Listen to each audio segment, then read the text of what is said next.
বিল্লাহি মিনাশ শাইতানির রাজিম। বিসমিল্লাহির রহমানির রহিম। প্রিয় তাওহীদি জনতা, সবার প্রতি আমার সালাম। আসসালামু আলাইকুম। আমরা বর্তমান অবস্থাতে বিশ্বের মুসলমান এ আর মানা যায় না। সবচেয়ে নির্যাতন ভোগ করতেছে বর্তমানের ফিলিস্তিনিরা। আমাদের ফিলিস্তিনের উপরে যেভাবে অত্যাচার নির্যাতন চলছে, যেভাবে ধ্বংসযুদ্ধ চালাইছে ট্রাম্পেরা, ইহুদিরা, নেতানিয়াহুরা, এদের বিপক্ষে আমরা সকলে করা দরকার, ঠিক কিনা? কিন্তু আমাদের সেই সমর্থন নাই। আমাদের দেশ থাকিয়া এমন কোনো জোট নাই, এমন কোনো প্রিপারেশন নাই যে আমরা আশা থাকলেও ওই দেশের সাথে যুদ্ধ করতে পারবো, ঠিক কিনা? আমরা শুধু আমাদের মনের তরফ থাকিয়া ইসরায়েলের প্রোডাক্টগুলো ঘৃণা করব, ইসরায়েলের প্রোডাক্টগুলো আমরা কিনবো না, তাহলে আমাদের একটা জিহাদ করা হবে। আমরা সবাই বাংলাদেশের যতগুলো মুসলিম আছি, আমরা অন্তত ইসরায়েলের যে প্রোডাক্টগুলো আছে, ইউটিউবাদের যে প্রোডাক্টগুলো আছে, আমরা সবাই বয়কট করি। এই আশা ব্যক্ত করে আমি আমার কথা শেষ করছি।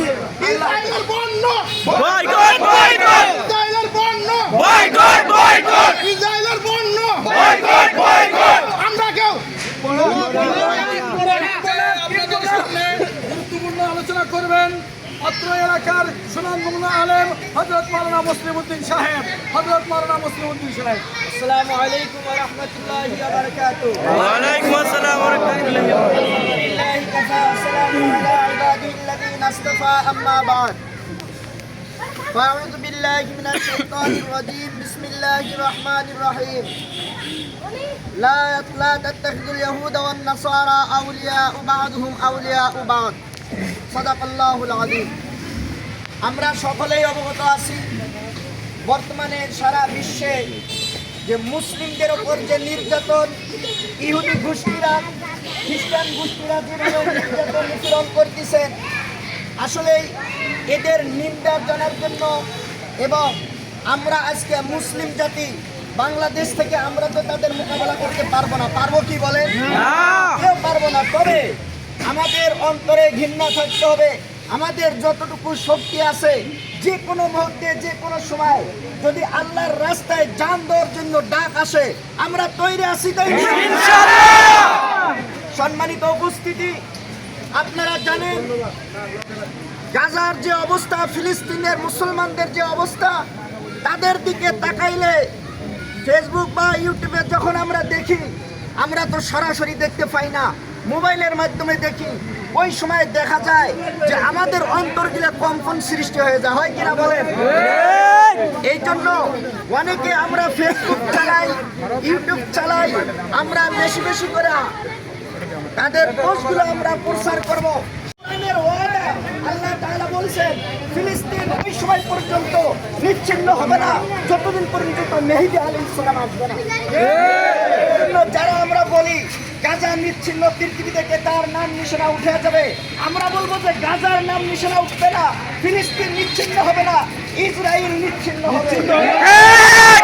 আল্লাহ তাআলার ওয়াদা, ফিলিস্তিন থাকবে মসজিদে আকসা মুসলমানদের দ্বিতীয় কিবলা। ফিলিস্তিন কিয়ামত পর্যন্ত মসজিদে আকসা থাকবে, মুসলমানদের কাবা থাকবে। এই জন্য আমরা আল্লাহ তাআলার কাছে দোয়া করব। বিশেষ করে আমাদের কথা হলো ইসরায়েলদের যে পণ্য আছে, ইহুদি খ্রিস্টানদের যে পণ্য আছে, এইগুলো আমাদেরকে বয়কট করতে হবে। এখানে যারা আমরা উপস্থিত আছি, অনেক ব্যবসায়ী ভাই আমরা এখানে আসি, আপনারা ওয়াদাবদ্ধ হন ইসরায়েলের একটি পণ্য আমি বিক্রি করব না।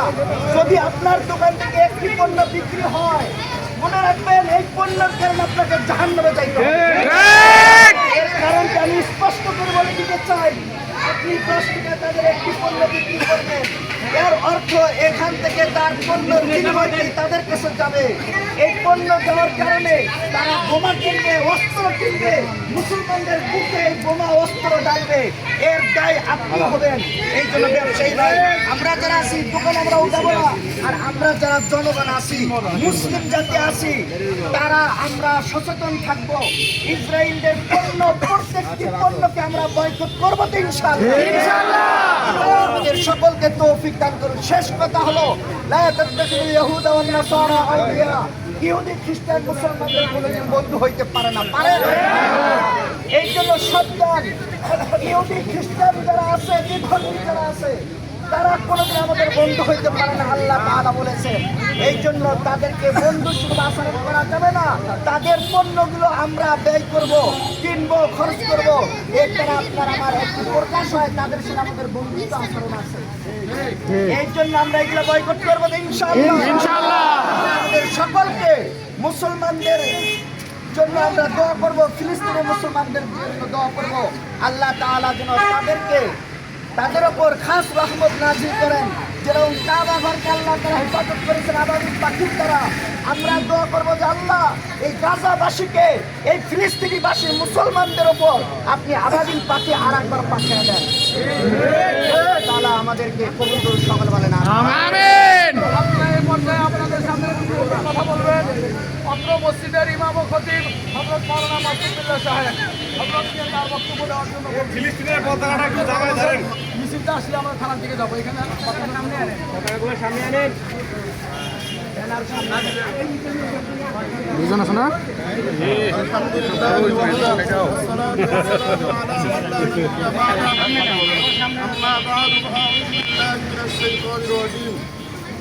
الله ولي الذين آمنوا يخرجهم من الظلمات إلى النور والذين كفروا أولياءهم الطاغوت يخرجهم من النور إلى الظلمات. بارك الله لنا ولكم في القرآن المجيد ونفعنا وإياكم بالآيات والذكر الحكيم.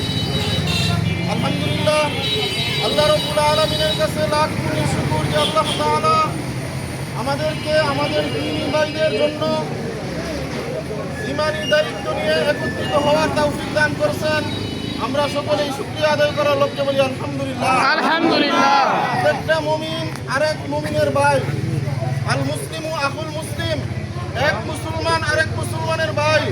আল্লাহ রাসূল সাল্লাল্লাহু আলাইহি ওয়াসাল্লাম উপর এক হাদিসে বলেন, একজন মুসলমান যদি আঘাত পায় তাহলে ওই মুসলমান মনে করতে হবে আমি আমার হাতে আঘাত পেয়েছি।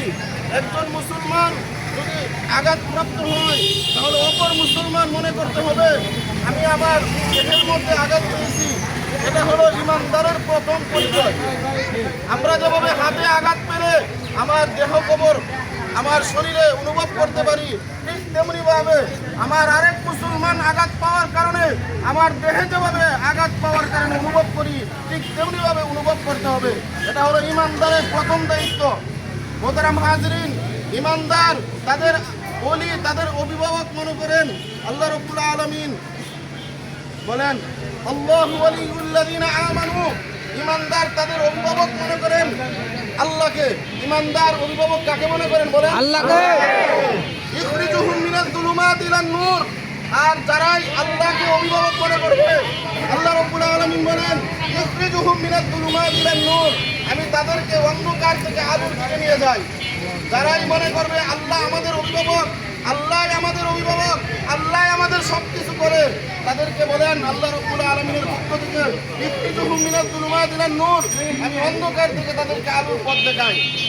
আর যারা তাগুত, তারা মনে করে ওয়াল্লাযীনা কাফারু আউলিয়াহুমুত তাগুত, যারা তাগুত, যারা কাফের বেঈমান মুশরিক, তাদের অভিভাবক হলো তাগুত। তাদের অভিভাবক কে বলেন? তাগুত কে? এর ব্যাখ্যায় লেখেন তাগুত প্রথম ব্যাখ্যা হলো তাদের অভিভাবক হলো শয়তান। তাদের অভিভাবক কি বলেন?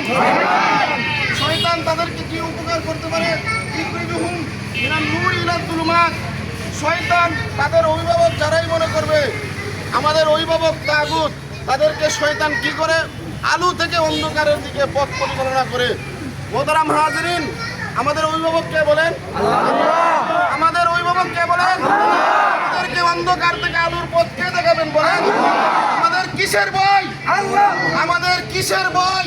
যে আল্লাহ আমাকে সৃষ্টি করেছেন, যে আল্লাহ আমাকে রিজিক দেন, যে আল্লাহ আমাকে লালন পালন করেন, ওই আল্লাহ আমাকে অন্ধকার থেকে আলোর দিকে পথ দেখাবেন। বলেন ঠিক কিনা? আর যারা তাগুতকে মনে করে অভিভাবক, তাদেরকে অন্ধকার থেকে আলোর পথ দেখাইতে পারেন না, তাদেরকে আলো থেকে অন্ধকারের পথ দেখায়। তারা বলেন তারা মুহাজিরিন, ইহুদি খ্রিস্টান, তাদের অভিভাবক হলো তাগুত। তারা কোনো সময় আলোর পথ দেখবে না, আমরা আলোর পথ দেখবো। আমাদের হাতে মশাল রয়েছে, আমাদের হাতে নূরের প্রদীপ রয়েছে। উপস্থিত তৌহিদি জনতা, আমরা একমাত্র দুনিয়ার মানুষকে দেখানোর জন্য না, আমরা একমাত্র আল্লাহকে দেখানোর জন্য।